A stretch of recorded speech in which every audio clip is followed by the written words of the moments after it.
Hello dear students, আজ আমরা আলোচনা করব একটা গুরুত্বপূর্ণ বিষয় জেনপাস 2024 সংক্রান্ত বিষয়ে আজকে আলোচনা করা হবে। তাই ভিডিওটা শেষ পর্যন্ত দেখো, চ্যানেলটা সাবস্ক্রাইব করো, পাশে থাকার বেল আইকন প্রেস করবে এবং বন্ধুদের উদ্দেশ্যে ভিডিওটা প্রচুর শেয়ার করবে। জেনপাস 2024 এক্ষেত্রে নোটিফিকেশন কবে প্রকাশিত হতে চলেছে, তার পাশাপাশি আসন সংখ্যা কতটা যেতে পারে, এই সংক্রান্ত সকল বিষয়গুলি নিয়ে আজকে আমাদের আলোচনা। তাই ভিডিওটা খুবই গুরুত্বপূর্ণ হতে চলেছে, ভিডিওটা একদম শেষ পর্যন্ত দেখবে।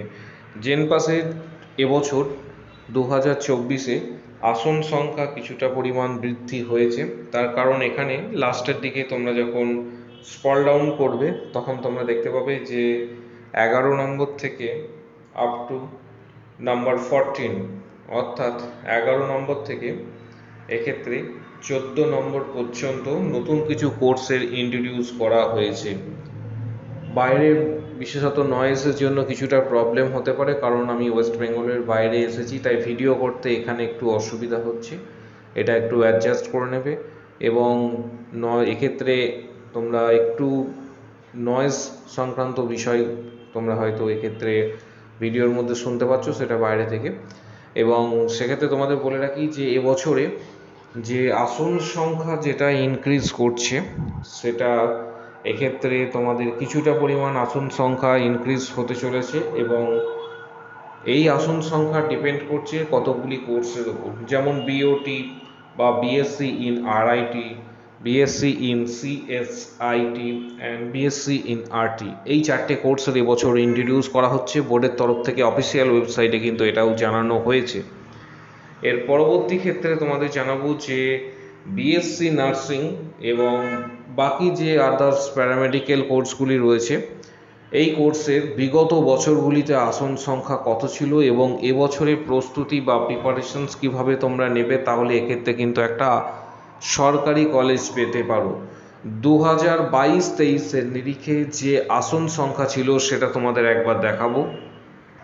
2022-23-এর নিরিখে আসন সংখ্যা যেটা ছিল সেটা তোমাদের জানাবো। প্রথমে তোমাদের বলে রেখেছি যে বাইরে নয়েজের জন্য ভিডিও করতে একটু প্রবলেম হচ্ছে, কারণ আমি ওয়েস্ট বেঙ্গলের বাইরে এসেছি। এই অবস্থাতেও তবু তোমাদের উদ্দেশ্যে ভিডিওটা দিচ্ছি। সেক্ষেত্রে হচ্ছে যে 2022-এ গভর্নমেন্ট কলেজ এক্ষেত্রে বিএসসি নার্সিংয়ের ক্ষেত্রে ছিল, যেটা তোমাদের দেখাচ্ছি সেটা হচ্ছে 24, অর্থাৎ 24টা কিন্তু এক্ষেত্রে কলেজ ছিল, যার মধ্যে গভর্নমেন্ট বিএসসি নার্সিংয়ের, প্রথমেই বলছি এটা বিএসসি নার্সিং 2022-23-এর ডেটা, গভর্নমেন্ট আসন ছিল 1720 এবং প্রাইভেট আসন ছিল 1620, এক্ষেত্রে 2620, অর্থাৎ অল টোটাল যদি তোমরা দেখো তাহলে এই দুটো ফিগারকে অ্যাডিশনস করলেই কিন্তু তোমরা আসন সংখ্যা পেয়ে যাবে, অর্থাৎ 1720 প্লাস 2620, এটা বিএসসি নার্সিংয়ের। প্যারামেডিক্যাল কলেজের জন্য 2022-23 সেশনে যে আসন সংখ্যা ছিল, গভর্নমেন্ট সিট ছিল 210টা এবং প্রাইভেট সিট ছিল 1108। তার পাশাপাশি গভর্নমেন্ট কলেজে এক্ষেত্রে বিএমএলটি কলেজ ছিল হচ্ছে সরকারি দুটো, গভর্নমেন্ট সিসিটি কলেজ ছিল এক্ষেত্রে হচ্ছে 3টে এবং গভর্নমেন্ট ওটিটি কলেজ ছিল কিন্তু 3টে। এবছর আদার্স কিছু কোর্স ইন্ট্রোডিউস করা হচ্ছে, তার ফলে আসন সংখ্যা কিন্তু অনেকটাই বৃদ্ধিপ্রাপ্ত হবে। অর্থাৎ বিশেষত গভর্নমেন্ট কলেজে যেটা দেখা যাচ্ছে, এখানে আরও 2-3টে কলেজ পরবর্তী ক্ষেত্রে যদি অনুমোদন পায় তাহলে এখানে 1টা থেকে 2টো পর্যন্ত কলেজ ইন্ট্রোডিউস হতে পারে বা কিছু আসন সংখ্যাও বৃদ্ধি হতে পারে। গভর্নমেন্ট এক্ষেত্রে কলেজের সিটের ক্ষেত্রে বলছি, অল টোটাল আসন সংখ্যা ছিল 1720-র কাছাকাছি 2022-23 সেশনে। অনেক সংখ্যক স্টুডেন্ট কিন্তু এই জেনপাস এক্সামটা দেয় এবং জেনপাস এক্সামে ওপর নির্ভর করে তোমাদের কাউন্সেলিং হবে, সেটা হচ্ছে জিএমআর, যে মার্কস রয়েছে জিএমআর র্যাঙ্ক, তার উপর নির্ভর করে তোমাদের যে টোটাল এক্সামটা দিচ্ছ, টোটাল এক্সাম দেওয়ার পর তার উপর নির্ভর করে জিএমআর মার্কস কিন্তু প্রস্তুত করা হবে এবং পরবর্তী ক্ষেত্রে তোমরা যে এক্সামটা দিচ্ছ সেটার উপর নির্ভর করে জিএমআর অর্থাৎ জিএমআর র্যাঙ্ক এক্ষেত্রে জেনারেল মেরিট র্যাঙ্ক প্রস্তুত করা হবে, যার যতটা জিএমআর র্যাঙ্ক ভালো থাকবে সে ততটা সুযোগ পাবে এবং পশ্চিমবঙ্গের সেরা কলেজগুলিতে বিএসসি নার্সিং বা প্যারামেডিক্যাল বা বিপিটি এই ধরনের কোর্সগুলি কিন্তু তোমরা সুযোগ পাবে।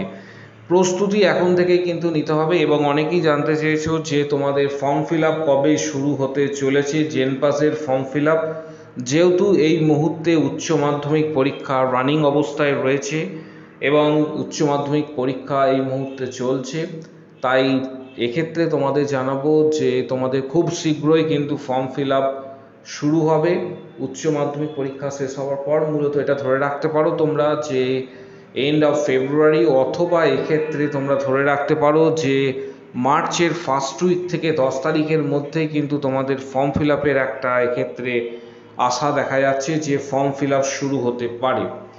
এবার অনেকেই জানতে চেয়েছো যে কতটা স্কোর হলে এক্ষেত্রে তোমরা একটা সরকারি কলেজ পেতে পারবে, কারণ প্রত্যেক বছর কাট অফ মার্কস কিন্তু নির্ভর করে, প্রত্যেক বছরই কিন্তু কাট অফ মার্কস কিন্তু কোশ্চেনের ওপর নির্ভর করে।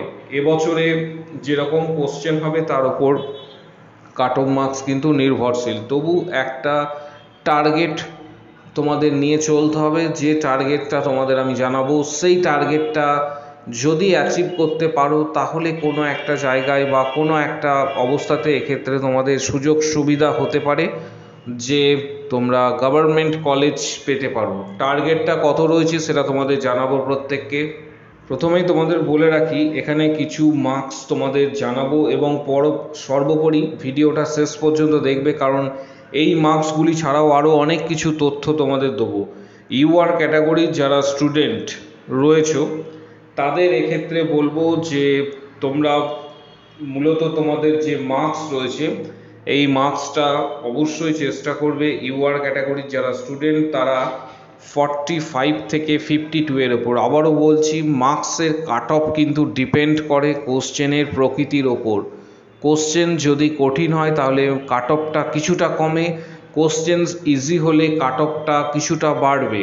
কিন্তু অ্যাভারেজ তোমাদের যে বিষয়টা অনেকেই জানতে চেয়েছো তাদের উদ্দেশ্যে বললাম, চেষ্টা করবে 50 অ্যারাউন্ড নাম্বার তোলার, 50 অ্যারাউন্ড নাম্বার তোলার, 50 to 52 অ্যারাউন্ড নাম্বার তোলার। নেক্সট ওবিসি এ ক্যাটাগরির যারা স্টুডেন্ট রয়েছে তাদের ক্ষেত্রে 38 to 44, মোটামুটি ধরে রাখতে পারো তোমরা 45-এর কাছাকাছি মার্কস রাখলে একদম তোমাদের সুযোগ সেক্ষেত্রে অনেকটা নিশ্চিত হতে পারে এবং তোমরা সরকারি কলেজ পেতে পারো। ওবিসি বি ক্যান্ডিডেটরা 42 to 47। আবারও বলছি, কোশ্চেনের প্যাটার্নের ওপর কিন্তু কাট অফটা নির্ভর করছে, কিন্তু বিগত বছরগুলিতে যা এক্সপিরিয়েন্স আমরা দেখেছি সেই নিরিখে তোমাদের একটা ডেটা তুলে দিচ্ছি। এসসি ক্যাটাগরির যারা স্টুডেন্ট রয়েছে তাদের ক্ষেত্রে 32 থেকে 36 পর্যন্ত এক্ষেত্রে মার্কস রাখলে অনেকটাই তারা সেফ ফিল করবে এবং আশা রাখতে পারো যে একটা কলেজ সরকারি পাওয়ার। এসটি ক্যাটাগরি 30+ যদি এক্ষেত্রে মার্কস রাখতে পারো তাহলে অনেকটাই চান্সেস থাকছে। এছাড়া ইডব্লিউএস ক্যাটাগরি যারা রয়েছে তাদের 36 to 38 মার্কস রাখলে অনেকটাই তোমরা এক্ষেত্রে চান্সেস পেতে পারো ভবিষ্যতে কলেজের ক্ষেত্রে, অর্থাৎ এক্ষেত্রে কলেজে এন্ট্রান্স এক্সামের পর এক্ষেত্রে সরকারি কলেজ তোমরা কিন্তু পেতে পারো। এখন থেকেই টার্গেট প্রত্যেকে সেট করে রাখো এবং পরবর্তী ক্ষেত্রে তোমরা তোমাদের যে স্টাডি বুকসগুলি রয়েছে, অর্থাৎ যে টেক্সট বুকগুলি পড়ে তোমরা মেনলি উচ্চ মাধ্যমিক অর্থাৎ ক্লাস 12-এ পড়াশোনা করেছো বা 11 সেই বইগুলি ভালো করে ফলো করো। এবং যখন এক্ষেত্রে তোমাদের ফর্ম ফিল আপের জন্য নোটিশ দেওয়া হবে তখন আমরা জানিয়ে দেবো, পাশাপাশি কীভাবে ফর্ম ফিল আপ করতে হবে সেটাও তোমাদের দেখিয়ে দেবো। তাই চ্যানেলটা সাবস্ক্রাইব করো, পাশে থাকা বেল আইকন প্রেস করো এবং বন্ধুদের উদ্দেশ্যে ভিডিওটা প্রচুর শেয়ার করবে। যদি কারো কোনো কোশ্চেন থাকে আমাদের কমেন্ট বক্স সেকশনে অবশ্যই জানাও। আর একটা বিষয় সেটা হচ্ছে, অনেকেই জানতে চাইছো কারা এটা এলিজিবল। পশ্চিমবঙ্গের যারা স্থায়ী বাসিন্দা তারা এটা এলিজিবল, এছাড়াও বাইরের স্টেট থেকে যারা পশ্চিমবঙ্গে বসবাস করছো এক্ষেত্রে ডমিসাইল সার্টিফিকেট একটা নির্দিষ্ট বছরে, সেটা আমি পরের দিকে জানাবো। যখন তোমাদের ফর্ম ফিল আপ চলবে তখন জানিয়ে দেবো যে কত বছরে ডমিসাইল সার্টিফিকেট চাওয়া হচ্ছে। ভিডিওটা প্রচুর শেয়ার করো, চ্যানেলটা সাবস্ক্রাইব করো, পাশে থাকা বেল আইকন প্রেস করো এবং বন্ধুদের উদ্দেশ্যে ভিডিও প্রচুর শেয়ার করবে।